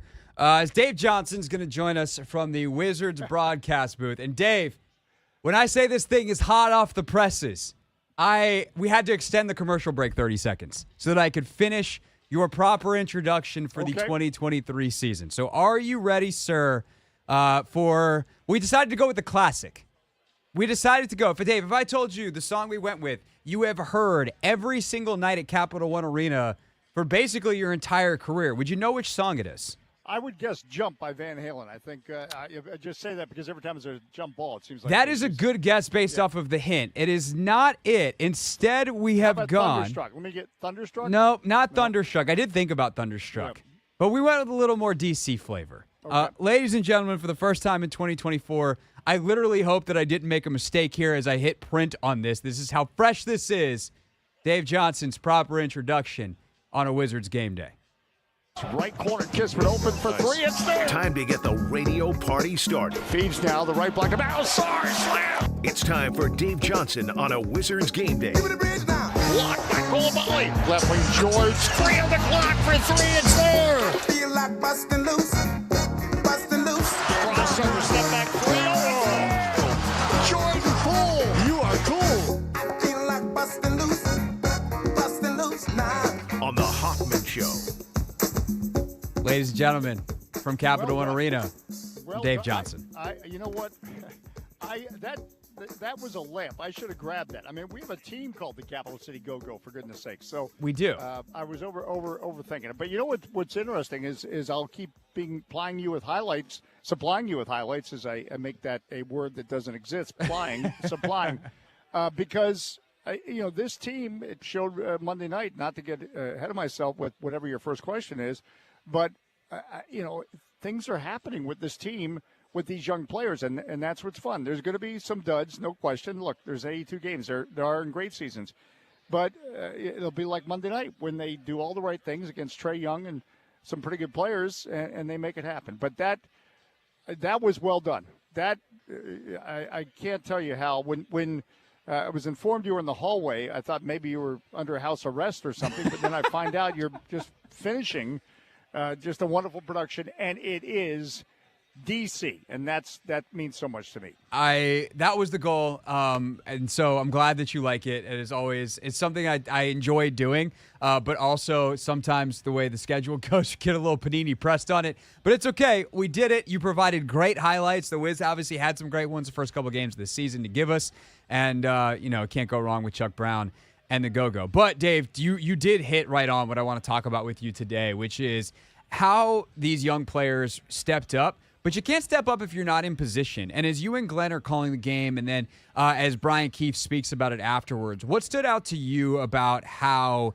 he deployed the mix of veterans and young guys, and not just like, oh, they were on the floor, but in a lot of those late game situations, Bilal handling the ball, and then ultimately Jordan handling the ball and hitting that step back three. So there's a mix there. What did you make of how the late game situations played out with the balance there? Well, and again, this is what this team is supposed to be all about. He wants everybody to be playmakers and initiators. And, Jordan Poole is just off to a terrific start. And did you wake up this morning and notice that the leading person in steals in the NBA is Jordan Poole at 3 a game, tied with Shai Gilgeous-Alexander. So, again, this is Bilal Coulibaly. If you heard him on our post game after the win on Monday night, he was talking about, well, wait a minute. All right, I see Trae Young. I'm going to attack. I'm bigger than him. Well, he's bigger than him, and Trae Young, I understand, doesn't have the reputation as a lockdown defender, but you have a second-year player going against an NBA veteran and not afraid to do that. And I also think about, and I'm kind of getting off topic of the question, but you kind of teed me up with, Bilal Coulibaly was quiet to begin with, but yet he was he made the game-saving shutdown on Trae Young. He finished with 17 points after only I think 4 at halftime or something like that, and this is after a career-high 23. And a young player could very easily say, all right, I got 23, so the next game I've got to get 20 or 20. He didn't take anything force anything. He just let the game come to him, and everything started on defense. But this was again showing with the athleticism and the length of this team. They're fun to watch on defense. There's so many plays, and it's going to be part of our pregame conversation tonight with some highlight examples. Alex Sarr, and so when we talk about shutting down Trae Young, it's the big guys and how they rotate and how they formed a wall about him. I mean, again, Trae Young was 2 of 15 shooting on Monday night. Now it's going to be a big challenge again tonight. I mean, he knows how to score, he knows how to assist, but it's been fun for me. We're only 3 games in, but you know what? Every game you can. Wow, Alex Sarr did this. Bob Carrington did this, and we're 3 games in. Yeah, no, I agree, and this is the fun that we thought we would have last year, even if we know that the winning is going to be, whatever it is and far between. We'll see if it's few, we'll see if it's some, we'll see, who knows. But with Sarr especially, one thing that I really appreciate is that dude plays really, really hard. What have you like when you think of other rookies coming into the league and their level of timidness versus aggressiveness, where does Alex Sarr slot in? Well, they all are I was asked about, trying to describe those 3 earlier today with one word. And right away, if you just do the gut reaction, I think of Alex Sarr, I think of athletic, I think of Bob Carrington, I think of tough, and I think of Keshawn George, and I think of smooth. But to what you're talking about, and I think it's worth noting, and I didn't even see what he shot the other night. All right, he was 3 of 11, not shooting well. But this can happen to veterans where their offense then impacts their defense. No, not these guys. They just play hard. They play hard and hungry. There's that you can just sense the desire from these guys every play, and so that's gonna get you some success. And at times, yeah, a veteran NBA player is going to burn one of these young guys. I'm not saying they're going to shut everybody down, but I think for listeners and for basketball fans, it's been fun to see this group. And Chris Wright, part of our broadcast team, just talked about how this team is constructed with the length and athleticism. They can do some special things. And when I say special things, you need that versatility to shut down a variety of players in this league. No doubt about it. Dave, always a pleasure, sir. Have a great call. Send Glenn and Chris my best, and we'll talk to you next game day here on the Team 980. Look forward to it. I feel like busting loose. Yeah, hey, there we go. And we will. Every single game this season that we are on the air, Dave will join us. Dave, always a pleasure, sir. Thank you. That is Dave Johnson with us from the broadcast booth at Capital One Arena. Just about 15 minutes away. Let's see. Add the 17 minutes away from Dave and Glenn taking over here on the Team 980, your home for Wizards basketball. When we get back, we wrap up the show with real things real people said into real microphones.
Final segment of the Hoffman Show here on the Team 980. Always live as well on the free Odyssey app. Stacked sports night tonight, Anthony. You got Game 5 of the World Series. I know Monday was like the sports equinox. But tonight you got a bunch of NBA basketball on, including the Wizards. The Celtics are playing the Pacers, I believe, in the national TV game. Yeah, that's coming up on ESPN in a little bit. Celtics have hit more threes through the first 4 games of a season than any team in NBA history. So, champs look good. That's for sure. So you got that. You got Game 5 of the World Series. The U.S. Women's National Team plays another friendly tonight. They're celebrating Rose Lavelle and her 100th career cap. Just saw the starting lineup in Washington Spirit midfielder Hal Hirschfeld gets her 2nd career cap tonight. So that'll be fun to watch that. Anything else on the docket for tonight, Anthony, that you got your eyes on? I'm sure there's like a MAC game or something. A MAC? Yeah, like college football. There's always there's college football on it. Yeah, there's college football today. I will not be watching that. Yeah, I won't either. But if that's your thing, go for it. Not hating. Just saying I'm gonna watch other stuff. Yeah, I wouldn't want to yuck somebody else's yum. That's correct. That's how we operate on this show. Yeah. I don't have if you yuck our yum, then we'll come punch you in the face. I will be watching LeBron, Bronny in Cleveland. That is what I will be watching. That's my favorite play. What have you made, Mr. Lakers fan, Mr. LeBron James fan, of how they've handled the Bronny stuff so far? If I'm being completely honest, I think a lot of this goes to LeBron James's ego, being able to share the first night with his son. I think it's cool. Whether or not, Bronny was deserving of those minutes is another story because he hasn't played since. And then tonight in Cleveland, he's expected to play, is how it was termed earlier. Exactly. The fact that there was a report yesterday suggesting he would play, I think more so just speaks to, this is more so for LeBron and, his ego and legacy. And I mean, I think it's cool. Yeah, I'm not going to hate. There's definitely a cool element, and hey, they're 3-1, and I will say JJ Redick's getting a lot of rave reviews from NBA. Good. I'm going to call this affectionately NBA dork Twitter. All the people that love all the, hey, look at this set. Oh, he's running a horn set. Oh, look at this double pin down. JJ's running some stuff. They have, and that's been a thing sometimes with LeBron teams. Is we've talked about this with quarterbacks. Sometimes you just wind up running the Russell Wilson offense or the Aaron Rodgers offense. And sometimes LeBron just winds up running the LeBron offense. And JJ's kind of like, you're smart. And I think LeBron and JJ like each other. LeBron respects JJ's basketball brain, and so he's maybe a little more willing to run some other stuff. Maybe JJ's better at teaching some of this stuff, or some of the people on his staff are. I don't know the inner workings of the Los Angeles Lakers as I sit here mostly focused on the football team in Washington, D.C., but they're playing really well. They're 3-1. Their only loss is a 4-point loss last week to the Suns, where they kind of fell apart in the second and fourth quarters, but had monster first and thirds. And even in that game, Anthony Davis had 29 points, 15 boards. LeBron actually was kind of the problem in that game, where he shoots just 3 of 14 from the field, has only 11 points to go with 8 assists and 5 rebounds. Must be nice to be 40 years old and have 11, 8, and 5, and everyone's like, hey, man, why'd you suck today? Yeah. Ridiculous. And Book went crazy. He went for 33. So it's the kind of thing where, hey, if it keeps LeBron happy, fine. They overall, I think, are doing some things that people respect. If it's not a problem in the locker room, cool. And he is on their team. They did ultimately G League him, and that's where he's gonna spend most of his time. But if they want to occasionally bring him up, I think it's a little weird that it's Lead Sports Center.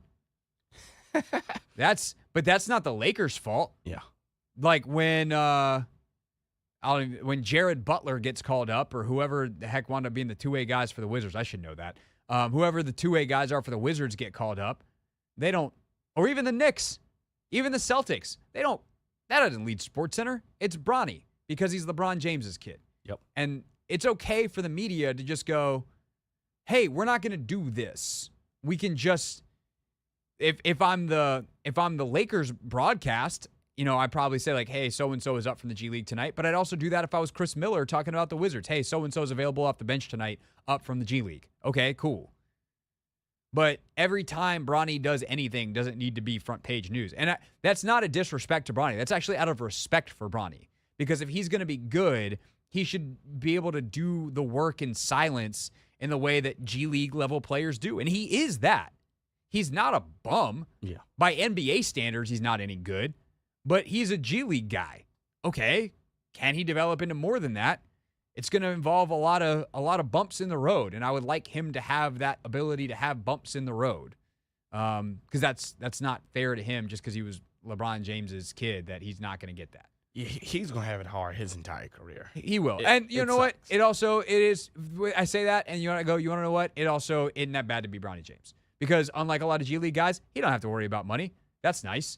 Also, he, there's a different level of opportunity that he's had because of who he is. And so it cuts both ways. But I just think as a general media being responsible, every time Bronny does anything, it doesn't need to lead SportsCenter. That's hot take alert. That's the problem with media. Because Michael Jordan's son didn't have to go through this. There wasn't a lot of media. He did to an extent, but it wasn't this bad. Yeah. Like, I remember seeing, like, there's UCF highlights on SportsCenter, and you're just like, I don't care. Yeah. But, I don't know, you care a little bit. Yeah. Not like we're not watching. Yeah. That's the problem. Problem's us. It's us. That's the problem. We're talking about it now. Yeah, it is us. You're right. Although we did say that we shouldn't be talking about it. Yeah. So, it's the inherent problem with criticism. This doesn't deserve attention, so I must give it attention. There's no other way around it. I guess we could have just ignored it. We could have. That's just boring radio, though. I just was silent for 3 seconds. How long could we go silent before people would freak out? Start mashing buttons on the radio. 4 seconds. The correct answer is we're not going to find out. We have some real things today. I haven't even opened the folder. Yeah, we have one from yesterday about the Netflix starting five is one, and then there's something from NBA TNT. Oh, well, that's where we're going. Real things. We're not going to be sucked this year. Real people. 5 and 11. Not very good. Said into real microphones. The culture is actually damn good. Basically, this segment exists because of Inside the NBA, and I'm sad that we are in our final season. But Charles Barkley, they played a trick on Charles. They played a trick on the Chuckster. No, he just doesn't know when he has work. Oh. Sometimes Charles tricks himself. When we come back on the 12th, that's when the Emirates Cup games begin. Okay. Yeah. Okay. Tuesdays and Fridays. There you go. Wait, we got to work on Friday? No. Not us. It'll be on another network. Good, I'm joking. Overtime for the Nuggets again. In fairness, our stuff's going to be on another network, too. We'll be right back. Oh. This whole season is just going to be Charles making jokes about the fact that they're in their final season. Oh, that's... I'll be working for another network, too. We got work on Friday? We got work on Friday? No. Not the network, man. Come on, Chuck. How long have you been doing this? Did you watch season 1 of Starting Five? I'm one episode in, and to be honest, I was supposed to watch episode 2, and I fell asleep. Oh, well, it's really, really good. You must have been watching it late. Yeah. Here's what we got for season 2. It's the Hoffman Show. We're on the... Nope, I must have clipped... I hit the wrong button, Anthony. I was like, did I just click on the bite below? I did. So we know the season 1 cast. It was LeBron James, Jason Tatum, Anthony Edwards, DeMontis Sabonis, Jimmy Butler. Mm-hmm. The season 2 cast I do have. I have it confirmed for you guys. Okay. Starting 5, season 2, Netflix. Kevin Durant. What? Ooh. James Harden. Whoa. Shai Gilgeous-Alexander. Oh. BC's guy, Jaylen Brown. Number 4. And number 5, this is the one that I know is going to get the Thunderdome amped up and ready to go. Tyrese Halliburton. Let's go! Not is Luka the final member of the Starting 5 on Netflix season 2. They are taping. Again, this is produced by LeBron James's company, Spring Hill. All right, that's Shams Charania from ESPN on the Pat McAfee Show, revealing that is an interesting cast, Anthony. Yeah, James Harden is interesting. Yeah, James could be. We're either going to learn a lot about James Harden or he's going to be terrible on that show. Yeah. Because here's the thing you're going to find out. Season 1, a lot of family stuff, which was like cool. They're very humanizing. Those are 5 dudes mostly. Like, they don't got kids. They don't got significant others. They don't got families. Like, nope. It's kind of 5 different cats. Yeah. And that could get interesting. James Harden does some stuff that like to frequent some places that I don't think they want Netflix cameras. Historically Good speaking. thing he's not in Houston anymore. Yeah. All right, that's our show. Wizards basketball is next.